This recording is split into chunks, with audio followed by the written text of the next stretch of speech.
Good morning, Misfits. So I guess the first question is, are you going to comment on the Steelers outcome after the podcast? Who do they play? They're going to do it.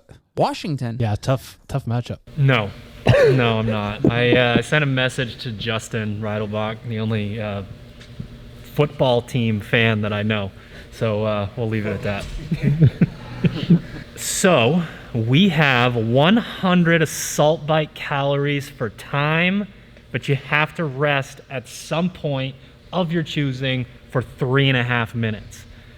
Sherb, we have the dual threat video again this week. You get to watch Sherb die and maybe get an idea of what your strategy should be. Normally, we'll say, hey, this is the guy that writes all the bitch work, take your medicine. But when Prince Sherburne was being born, Hunter and I wrote this. So, well,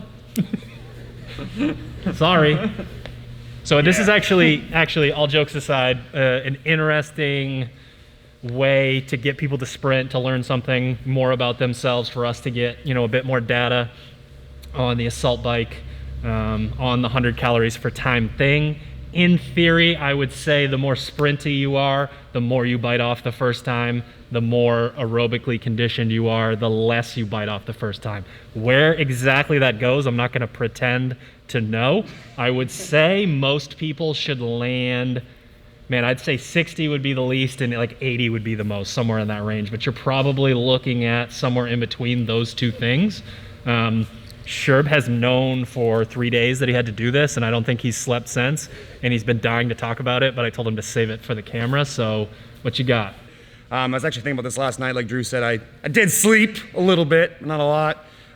But what he explained is exactly where I'm trying to shoot for, somewhere between like 60 and 75 calories, because I do know that after that 3.5 minute break, which will definitely not be enough, that I'll have one good go at it, and I gotta hopefully get halfway through whatever's left. So my idea would be like, see if I can get to like 70, so that when I restart, there's 30 left, and I can sprint hopefully 10 or 15 calories and then just suffer the last 15 or so. But my best 100 cals is somewhere south of 4 minutes. My goal would be try to go faster if I were to add my 2 times together, because I get that rest. So gonna see where I shake out. I definitely was training more when I had the sub 400 cals, so who knows? Let's see what happens. How are you gonna know when you want to break? I want to break right now. Is that wrong? So what Drew described, I'm gonna sprint to start, then I'm gonna settle in, and as soon as I feel like I'm really starting to drag, like realistically, I'm gonna try to get up in the high teens for the first sprint, settle in, hopefully somewhere around 600, then 500, then 400. But if I start to see it dip down into 300, it's probably time to take that break. So I'm gonna play it by feel and see what happens.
Come on, get past 60, get to 60 at least.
What was your wattage at when you decided to break?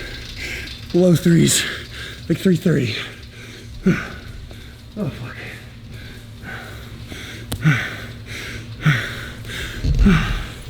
It's really hard reading the mask.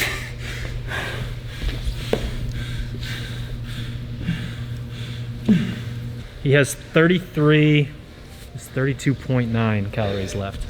I think, what do you think, Sherb? Do you think you could have gone harder for a little bit longer? It sort of looked like your sprint. You really only sprinted like 20, 25. 20 cals, yeah. 20. Yeah. I mean, again, this goes back to what matters now is what happens when he gets back on the bike. If all of his aerobic work that he's done is working, he should be able to get through those calories pretty fast. You get your initial sprint, your first stage of grief, and then you realize that you're almost done and you sprint again. If you are more of a power athlete, I think you got to bite off a pretty big chunk to begin with. You just see what happens because the resistance, you can't change the resistance on this thing at all. There's no way to like settle in like he did in the previous test and drop the damper down so that he can start to flush a little bit. Flushing on this thing is damn near impossible. So when you're holding that, 500 to 600 watt range on this thing, it can almost feel as bad as going a little bit faster. So Look good. looks great. Side of your brain. So if you're a power athlete, I think unfortunately you have to gamble a little bit more on your first half.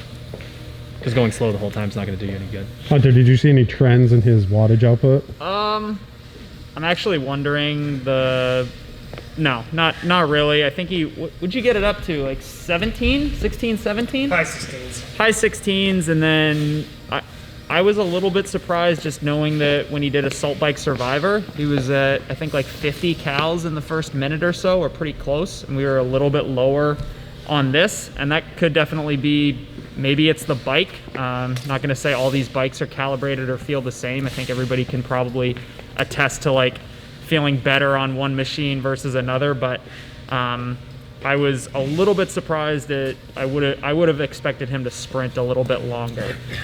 15 seconds. So we'll see how she goes on this one, but that aerobic engine is pretty solid, but not now. You look ready, Sherb.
This actually isn't even on the blog. We're just really good friends, and know that he gets a little cranky when he doesn't exercise, so we make things up for him like this. Yeah, we'll take this out of the program now. He did say that he wanted to only sprint about 15 calories in that first round. He ended up pulling up in the 20s. I think probably the only thing that was different, and could have something to do with the cloth over his face, is I didn't expect to see him down in the 300s before he called it. But then again, like, what happens when you have another 10 calories to do in that last chunk? So it's obviously a massive give and take here. And what's more important than exactly nailing your strategy is having a strategy, knowing why you had it, and then reevaluating afterwards in case something like this comes up again. I look good. You look great. Treat me like one of your French girls. How you feeling right now? Pretty terrible. Overall, my strategy I think is right, but it's one of those ones where my mind, where to check, my body can't cache. So the goal for me was to get somewhere between 60 and 70 calories. I got to 66. Like Drew said, probably a little lower than I wanted to be. I didn't really want to ever see the threes, hundreds in this piece, but I did quite a bit, especially in that second sprint or second round after the rest. I do think that I maybe went a little too hot in the first sprint before the rest, because I was really fucking hurting by the time I got towards the end, right before my break. So it's a piece about knowing yourself, but remember, it's training. So who gives a shit if you implode? You're not gonna get better by playing this shit safe. So go past what you think is, comfortable, but be smart about it, right? It's not a 20 cal repeat, it's 100 calories. So think about it before you start. Set a goal or set intentions. Hit those intentions as best you can and reevaluate, because this might never come back up again, but I know how hard I can sprint for 2.5 minutes, and that information is useful for other training pieces. So just remember that there's a lot to learn in these pieces. It's not always about whether or not you had the best time on the blog, it's about what you learned. So have fun, give it hell. Hi, buddy.